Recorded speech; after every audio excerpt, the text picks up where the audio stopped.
नमस्कार। मैं वीके शास्त्री आप सभी दर्शकों का बहुत बहुत स्वागत करता हूं।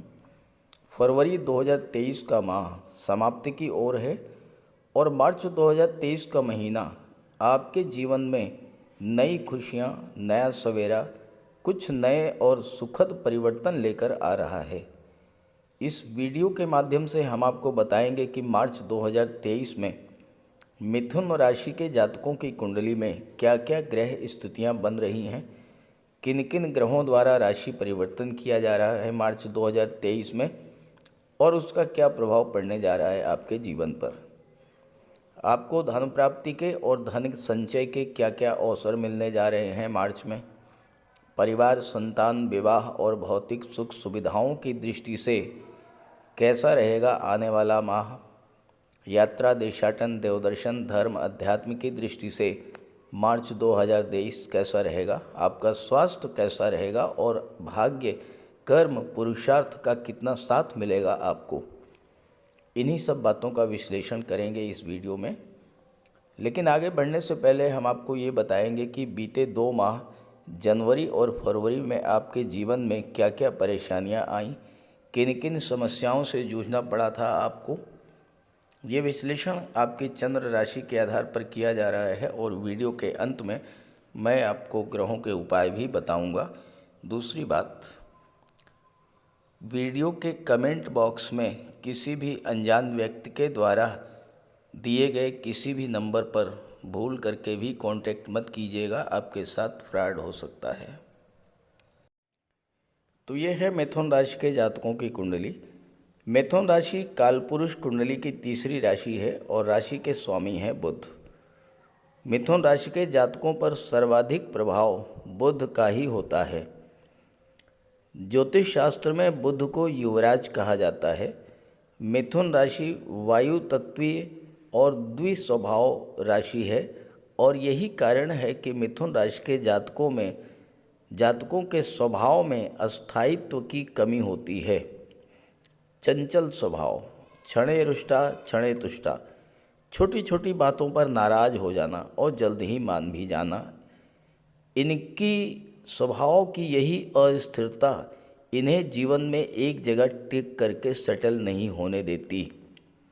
कभी मन नौकरी की तरफ भागता है, कभी व्यापार करने की सोचते हैं और लगातार परिवर्तन करते रहते हैं, किसी एक काम पर फोकस नहीं कर पाते हैं। हालांकि बुध बुद्धि के कारक हैं, तो मिथुन राशि के जातक दिमागी तौर पर बहुत मजबूत होते हैं। इनका दिमाग बहुत तेज चलता है, खासकर आईटी सेक्टर, कंप्यूटर, कम्युनिकेशन या मैनेजमेंट के क्षेत्र में तो ये कमाल कर जाते हैं। लेकिन अपने जॉब पर फोकस न कर पाने के कारण वो सफलता नहीं मिल पाती जो मिलनी चाहिए।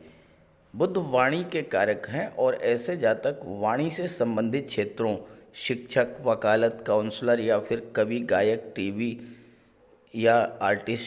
आर्टिस्ट या टीवी एंकर के रूप में भी सफलता अर्जित करते हैं। अब समझिए ग्रह स्थितियों को। आपके राशि के स्वामी हैं युवराज बुध और बुध का गोचर कुंडली के भाग्य भाव में है। 16 मार्च को बुध राशि परिवर्तन करेंगे और दशम भाव में आ जाएंगे। सूर्य भी भाग्य भाव में गोचर कर रहे हैं। 15 मार्च को राशि परिवर्तन करके दशम में आ जाएंगे और इस तरह से नवम भाव में ही बुधादित्य राजयोग बनेगा और दशम भाव में भी बुधादित्य राजयोग बनेगा। सबसे महत्वपूर्ण गोचर आपकी कुंडली में शुक्र और गुरु का है। गुरु हंस राजयोग बना रहे हैं और शुक्र मालव्य राजयोग बना रहे हैं। हालांकि शुक्र 12 मार्च को राशि परिवर्तन करेंगे और एकादश भाव में जाएंगे, जहां पर राहु के साथ बहुत बड़ा धन योग बनाएंगे। मंगल का गोचर 12वें भाव में है और 13 मार्च को मंगल राशि परिवर्तन करके आपके लग्न में आ जाएंगे। ये तो हैं ग्रह स्थितियां। अब बात करते हैं एक एक बिंदु पर विस्तार से। आगे बढ़ने से पहले बात करेंगे जनवरी और फरवरी में आपके जीवन में क्या क्या परेशानियां आईं, किन किन समस्याओं से आपको जूझना पड़ा और इसके पीछे कारण क्या थे। अक्सर आप लोगों के कमेंट्स आते हैं कि जो बीत गया उस पर चर्चा करने से क्या लाभ। तो मैं आपको बता दूं कि मनुष्य जीवन में पिछले समय की घटनाओं से सीख लेकर के ही आगे बढ़ता है। पास्ट में जो हुआ उसी से सीख लेकर मनुष्य अपने में सुधार करता है। असफलता में ही सफलता का मंत्र छिपा होता है।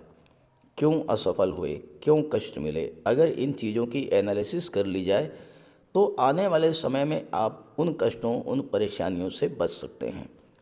दूसरी बात, ज़रूरी नहीं है कि सबके साथ ऐसा ही घटित हुआ हो जो मैं बताने जा रहा हूँ, लेकिन जिनके भी जीवन में उन ग्रहों की महादशा या अंतर्दशा गतिमान होगी जिनकी चर्चा आगे करने जा रहा हूँ, तो उनके साथ कुछ न कुछ अशुभ जरूर घटित हुआ होगा। देखिए, जनवरी फरवरी में मंगल का गोचर आपकी कुंडली के 12वें भाव में था। 12वां भाव विदेश का होता है, 12वां भाव खर्चों का होता है, 12वां भाव अस्पताल और कोर्ट कचहरी का भी होता है। मंगल वृषभ राशि में थे, राहु मेष राशि में थे। राहु से द्वितीय स्थान पर दूसरे भाव में थे मंगल। दूसरा भाव क्या होता है? दूसरा भाव होता है आपके सस्टेनेंस का, आपके बल का, आपके सपोर्ट का। तो राहु से सेकंड पर मंगल थे। राहु को तो मंगल का बल मिल गया, लेकिन मंगल कमज़ोर हुए। जब मंगल कमज़ोर हुए, जब मंगल पीड़ित हुए राहु से, तो व्यक्ति को कमज़ोर बना देते हैं और कार्यों को बिगाड़ देते हैं। जब व्यक्ति अपने आप को कमज़ोर स्थिति में पाता है तो उसे क्रोध बहुत आता है।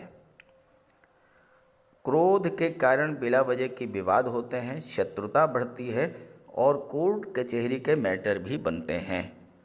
चूँकि मंगल की दृष्टि छठे भाव पर पड़ी, छठा भाव रोगों का होता है, 12वां भाव अस्पताल का होता है, छठा भाव शत्रुता का होता है, 12वां भाव कोर्ट कचहरी का होता है, और दोनों ही भावों पर पीड़ित मंगल का प्रभाव था। इसलिए लड़ाई झगड़े भी बढ़े होंगे, कोर्ट कचहरी के मैटर भी बने होंगे। हो सकता है आपके साथ ये सब कुछ हुआ हो, तो कमेंट करके ज़रूर बताइएगा। दूसरी बात, मंगल और केतु लगभग एक जैसा ही व्यवहार करते हैं, लेकिन स्वभाव में अंतर है। मंगल से अष्टम भाव पर थे केतु, केतु से अष्टम पर थे मंगल। 1 2 3 4 5 6 7 8, और 8वां भाव जो होता है वो दुखों का, पीड़ा का, कष्टों का, दुर्घटनाओं का होता है। केतु आकस्मिक घटनाओं के कारक होते हैं, केतु अलगाव और डिटैचमेंट के कारक होते हैं। तो आपके मन में निराशा, डिप्रेशन की स्थिति बनी होगी।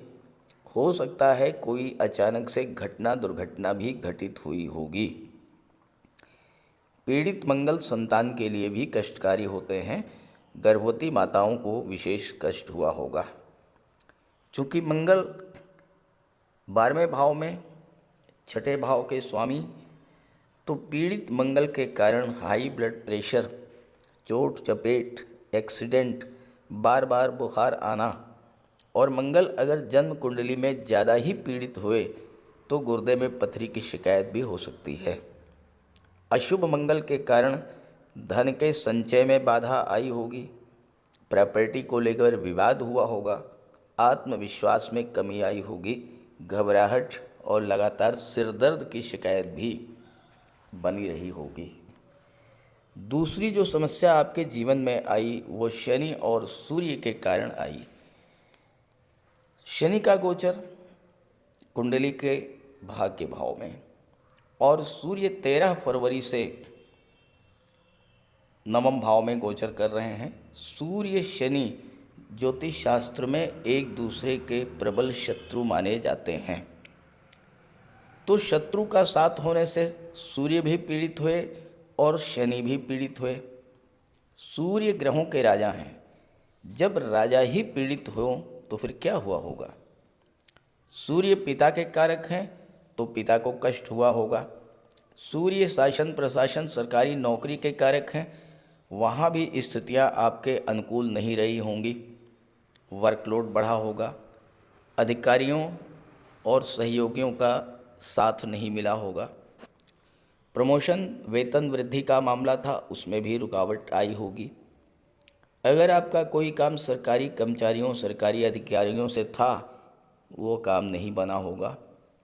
शिक्षा प्रतियोगिता के क्षेत्र में भी बाधाएं आई होंगी और आप नेत्र कष्ट, हड्डियों के रोगों, हार्ट प्रॉब्लम्स, पाचन तंत्र संबंधी रोग, आत्मविश्वास में कमी और माइग्रेन से भी पीड़ित हुए होंगे। जहाँ तक शनि की बात है, शनि तो पहले से ही राशि परिवर्तन करने के बाद अस्त हो चुके थे। हालांकि 6 मार्च को उदित हुए। तो शनि क्या है? शनि कर्म के कारक होते हैं और लाभ के कारक होते हैं। शनि के पीड़ित होने का सीधा असर आपके कामकाज पर पड़ा। कार्यों की गति धीमी हुई, कार्यों में रुकावट आई, आपके मन में उत्साह की कमी आई होगी और सबसे बड़ी बात, फाइनेंशियल क्राइसिस से आप गुजरे होंगे। आर्थिक संकट भी आपने झेला होगा। शनि पीड़ित होए तो आपको काम में मन न लगना, आलस्य, थकान, घुटनों के रोग, जोड़ों में दर्द, मांसपेशियों में पीड़ा, वायु विकार, एनीमिया, इस तरह की समस्याएं भी आपके जीवन में आई होंगी। अब बात करते हैं मार्च 2023 के बारे में। मिथुन राशि के जातकों के लिए मार्च 2023 में जो सबसे महत्वपूर्ण गोचर है वह है गुरु और शुक्र का। यहाँ पर गुरु और शुक्र दोनों ही राजयोग बना रहे हैं, केंद्र के भाव में हैं। शुक्र अपनी उच्च की राशि में और गुरु अपनी ही राशि में गोचर कर रहे हैं। गुरु हंस राजयोग बना रहे हैं, शुक्र मालव्य राजयोग बना रहे हैं।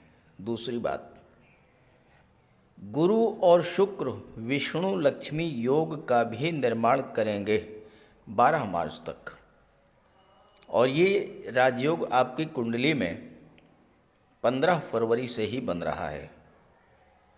विष्णु लक्ष्मी राजयोग कब बनता है? जबकि केंद्र के भाव के स्वामी पहले, चौथे, 7वें और 10वें, तो दशम के स्वामी हैं गुरु, केंद्र का भाव हो गया। त्रिकोण का भाव होता है पंचम और नवम, पंचम के स्वामी हैं शुक्र।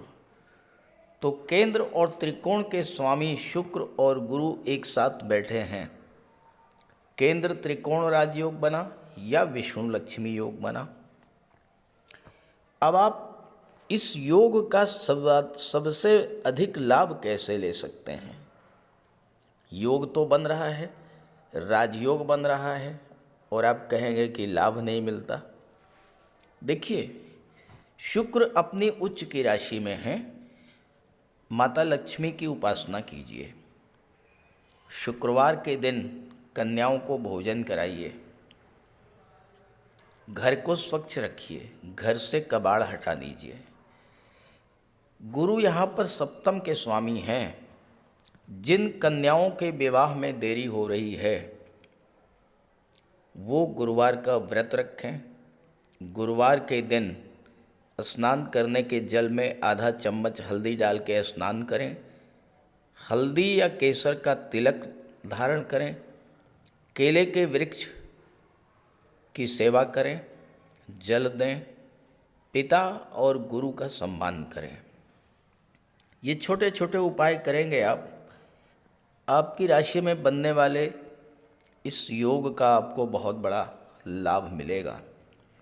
अब देखिए, पंचम के स्वामी हैं शुक्र, और शुक्र विदेश के भी स्वामी हैं।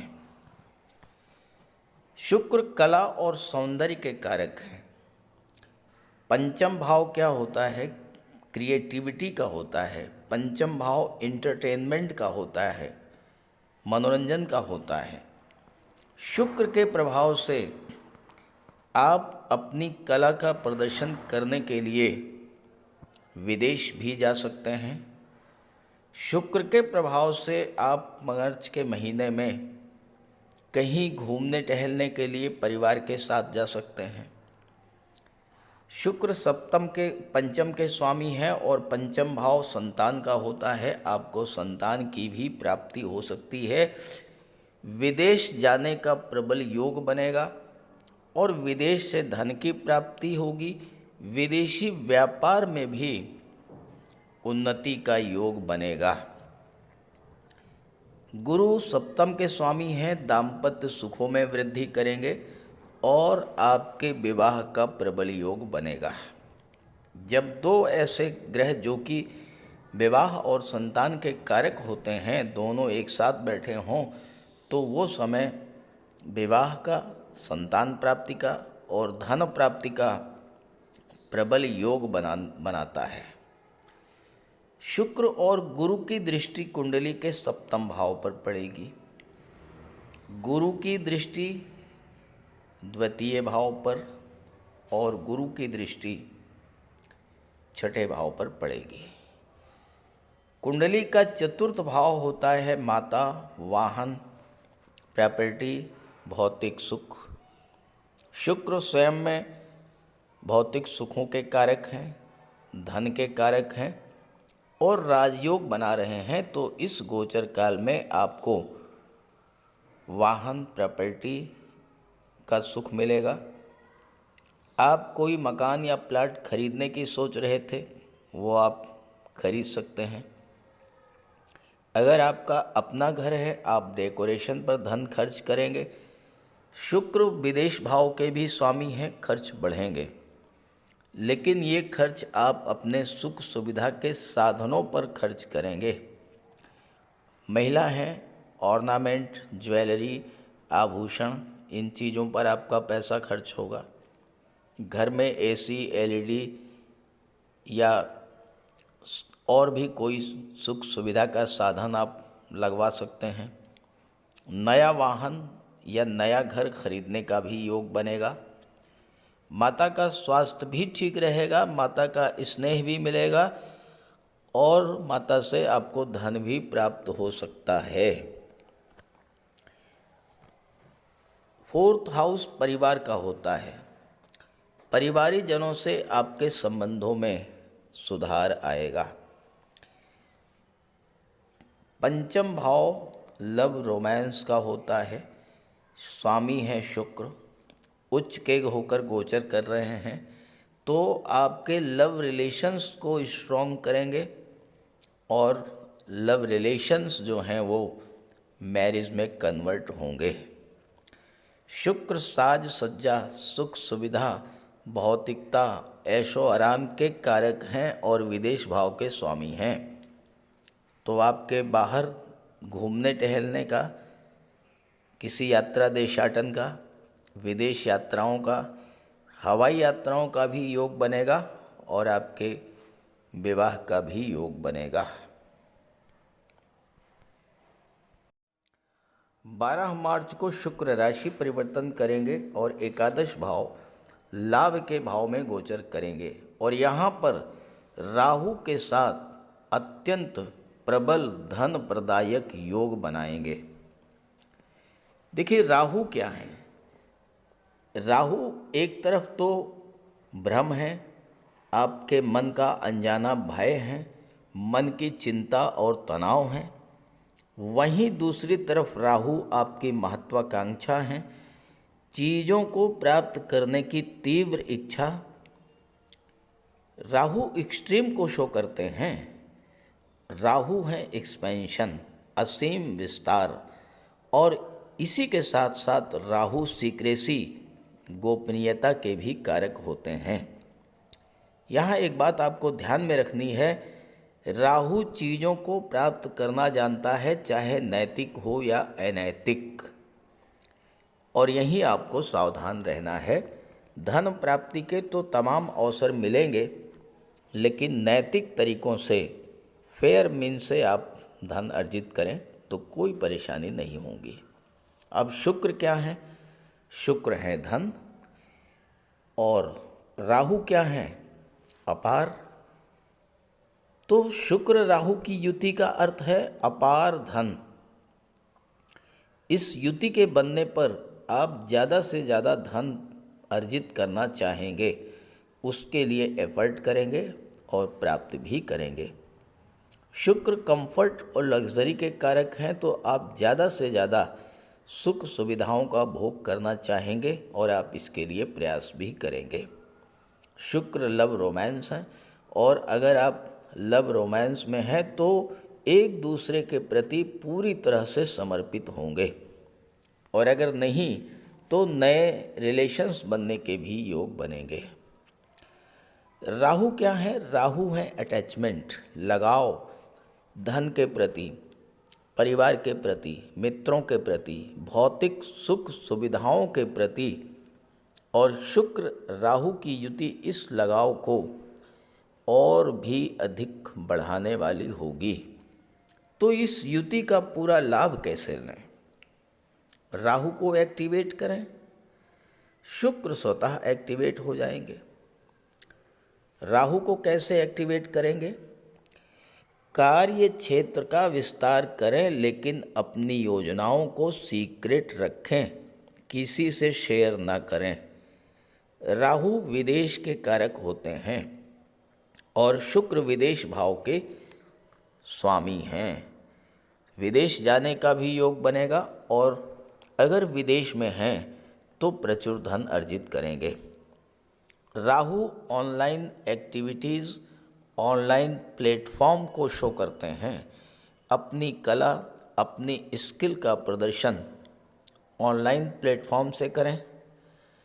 अपने कार्यक्षेत्र, व्यापार का विस्तार विदेश यानी मातृभूमि से दूर जाकर करने का प्रयास करें, और साथ ही साथ अपने व्यापार, अपने प्रोडक्ट, अपनी कला का प्रचार प्रसार ऑनलाइन मीडिया से करें। देखिए, राहु और शुक्र का अपार धन का योग आपके जीवन में बनेगा।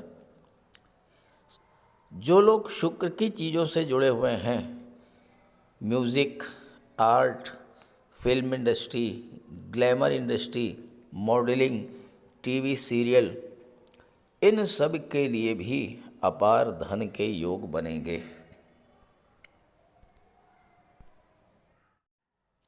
सूर्य और बुध का बुधादित्य राजयोग जिस जातक की कुंडली में बन जाए, अगर वो सरकारी नौकरी के लिए प्रयासरत है तो सफलता का पूरा योग बनता है।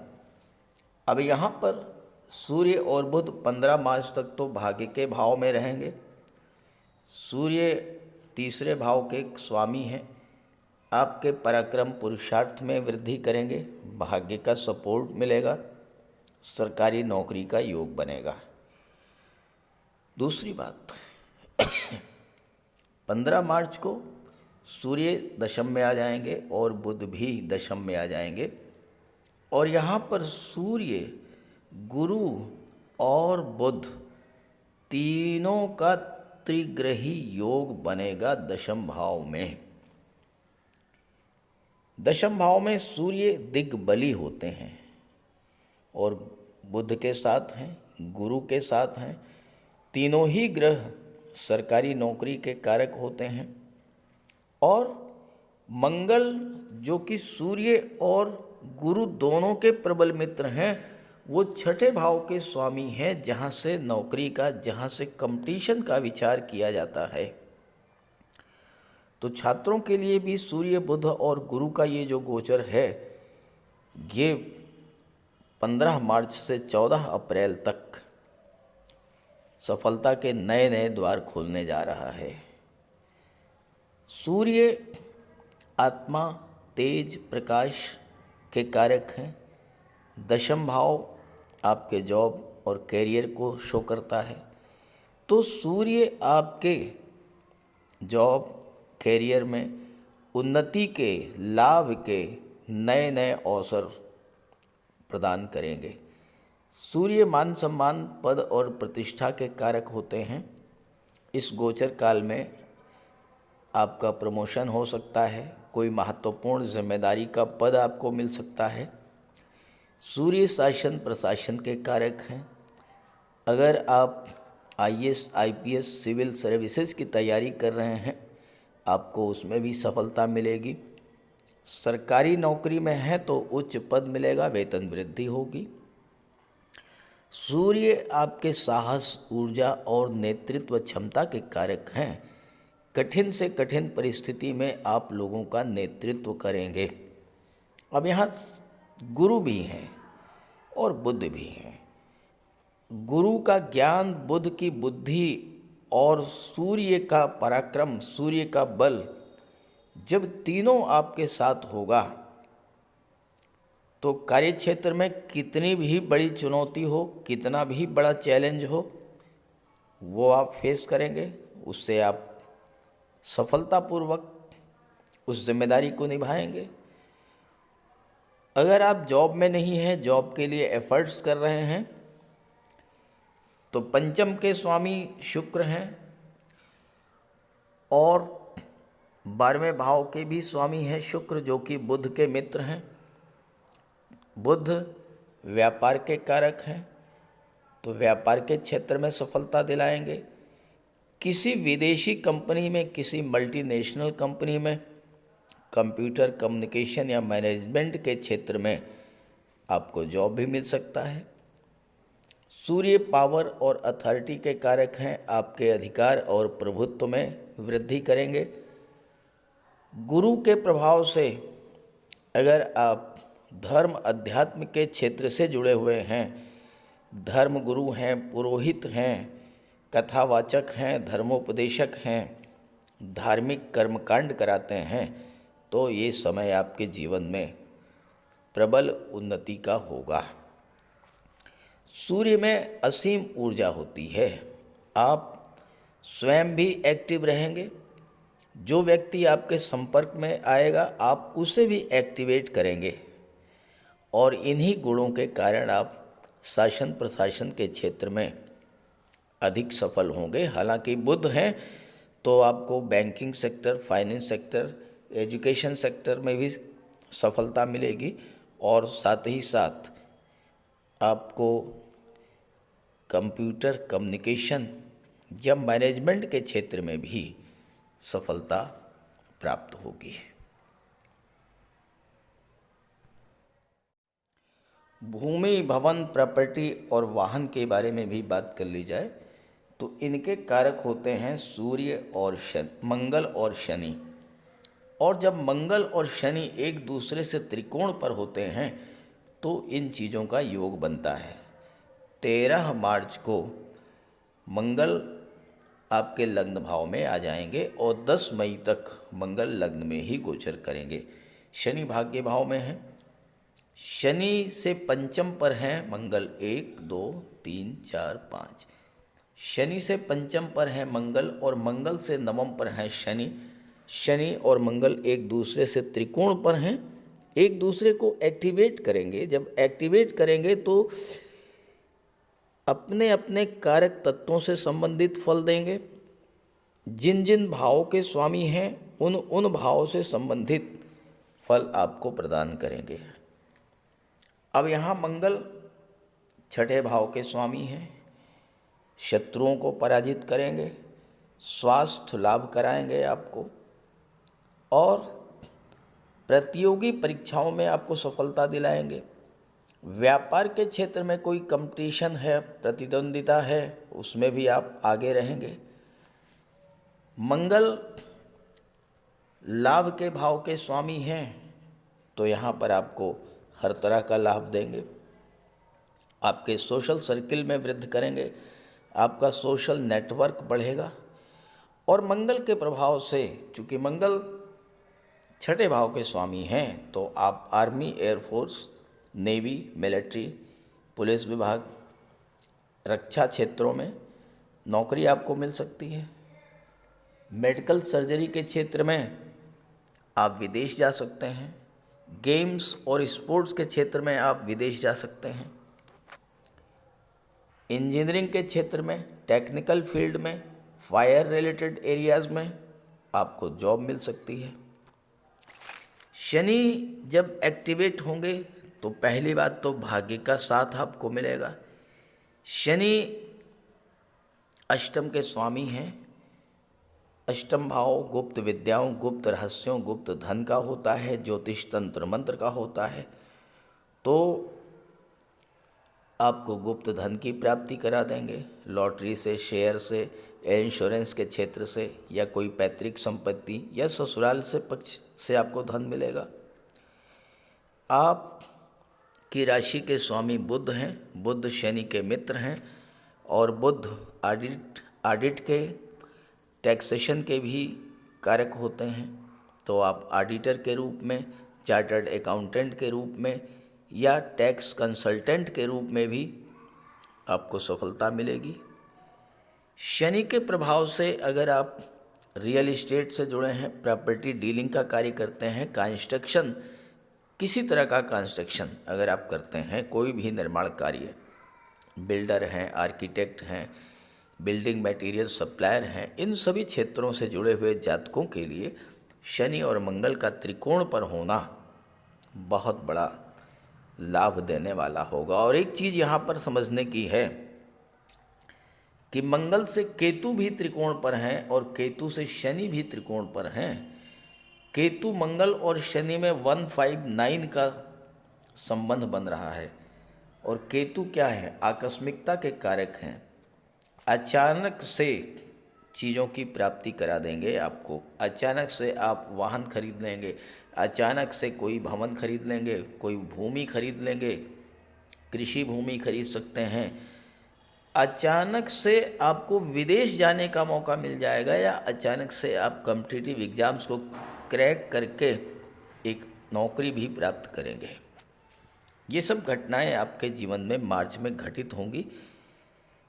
ग्रह स्थितियां अनुकूल हैं, पूरा लाभ उठाएं। लेकिन ज़्यादा से ज़्यादा लाभ लेने के लिए जो ग्रह आपकी कुंडली में कमज़ोर है, या जिस ग्रह की महादशा अंतर्दशा गतिमान है आपके जीवन में, उस ग्रह का उपाय अवश्य करें। बात करते हैं उपायों पर। किसी भी जातक की कुंडली में बनने वाले राजयोगों का संपूर्ण लाभ उसे तब मिल पाता है जब राजयोग बनाने वाले ग्रह कुंडली में मजबूत स्थिति में हों। और ज्योतिष शास्त्र में ग्रहों को बल प्रदान करने के लिए उपायों की व्यवस्था की गई है। तो अगर आपकी जन्म कुंडली में राजयोग बनाने वाले ग्रह कमज़ोर स्थिति में हैं, अंश बल से कमज़ोर हैं, तो ग्रहों का उपाय ज़रूर कीजिए। इससे ग्रहों को बल प्राप्त होगा और आपको राजयोग का संपूर्ण लाभ प्राप्त हो पाएगा। सबसे पहले मंगल की बात करते हैं। इसके लिए बजरंगबली की उपासना कीजिए, हनुमान जी की आराधना कीजिए, हनुमान चालीसा का पाठ कीजिए, हनुमान जी के मंदिर में जाकर के उनके चरणों में बैठिए और उनके चरणों का सिंदूर अपने मस्तक पर धारण कीजिए। मंगलवार के दिन स्नान के बाद लाल वस्त्र धारण कीजिए, मंगलवार का व्रत रखिए। हनुमान जी को सिंदूर में चमेली का तेल चढ़ाकर, तेल मिला करके अर्पित करें। हनुमान जी को चोला चढ़ाएं और मूंगा धारण कर सकते हैं, लेकिन किसी योग्य ज्योतिषी से परामर्श लेकर। और मंगलवार के दिन लाल वस्त्र, गेहूँ, गुड़ और तांबे का दान करने से भी मंगल को बल प्राप्त होता है। जहाँ तक देवगुरु की बात है, देवगुरु बृहस्पति को प्रसन्न करने के लिए गुरुवार का व्रत रखिए। 5 गुरुवार, 11 या 43 गुरुवार का व्रत रखें। घर में केले का एक वृक्ष लगा लें और उसकी सेवा करें। स्नान करते समय पानी में हल्दी या केसर मिलाकर स्नान करें और हल्दी या केसर का तिलक लगाएं। भूल करके भी गुरु, साधु, संतों का, माता पिता का अपमान ना करें। माता पिता, गुरु और वृद्धों का सम्मान करें, उनकी सेवा करें और उनका आशीर्वाद प्राप्त करें। तोते को चने की दाल खिलाएं, इससे बुध और गुरु दोनों प्रसन्न होते हैं। पुखराज भी धारण कर सकते हैं गुरुवार के दिन, लेकिन योग्य ज्योतिषी का परामर्श लेकर ही कोई रत्न धारण करें। ज़्यादा बेहतर ये है कि हल्दी की एक गांठ पीले वस्त्र में बांधकर अपने बाजू में बांध लीजिए और पीले रंग के वस्त्रों का ज़्यादा प्रयोग कीजिए। चादर, तकिए, गिलाफ ये सब पीले रंग के रखिए, पर्दे। शुक्र को बल प्राप्त हो इसके लिए माता लक्ष्मी की उपासना कीजिए और 21 या 31 शुक्रवार को व्रत रखें।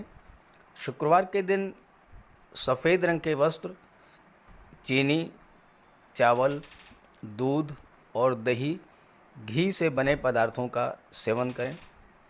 और शुक्रवार के दिन सफ़ेद वस्त्र, चावल, चीनी, घी, श्रृंगार सामग्री, कपूर, मिश्री और दही, इन सब चीज़ों का यथाशक्ति दान करें। डायमंड धारण कर सकते हैं, लेकिन हीरा धारण करने से पहले योग्य ज्योतिषी का परामर्श ले लें। महिलाओं का सम्मान करें। शुक्रवार के दिन कन्याओं को खीर और मिष्ठान का भोजन कराएं। इत्र का प्रयोग करें। घर को साफ सुथरा रखें और भगवान शिव को श्वेत पुष्प अर्पित करें।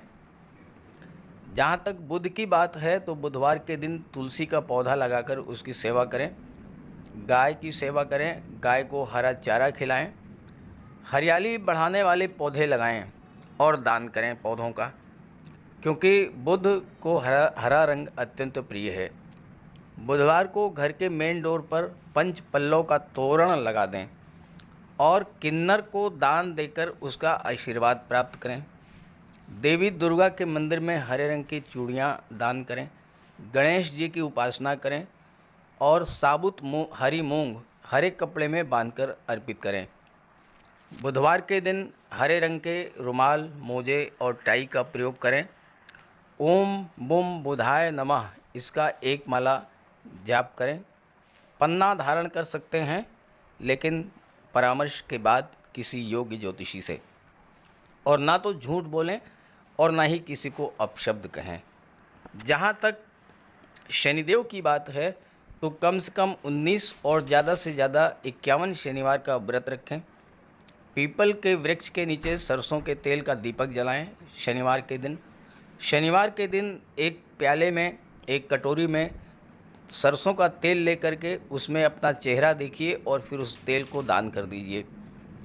उड़द से बनी पंजीरी, पकौड़ा, चीला, बड़ा, इन सब का सेवन करिए। सरसों के तेल में बने भोज्य पदार्थों का सेवन कीजिए।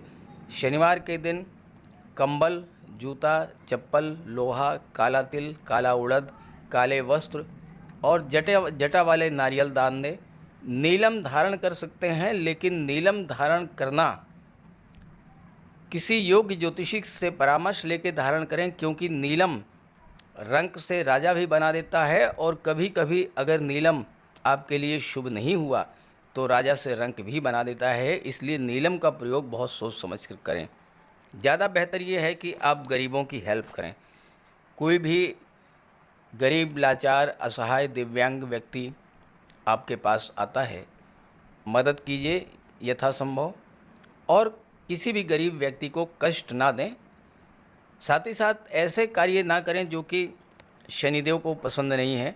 शनिदेव को छल, कपट, झूठ, फरेब, बेईमानी, आलस्य ये सब पसंद नहीं है, तो ऐसे कार्य मत कीजिए। और शनिदेव को अनुशासन, परिश्रम, मेहनत, ईमानदारी और सच्चाई ये पसंद है, तो ये आप अपने अंदर इन गुणों को विकसित करें, शनिदेव प्रसन्न होंगे। तो उपाय ज़रूर कीजिएगा, इससे आपको लाभ होगा। नमस्कार।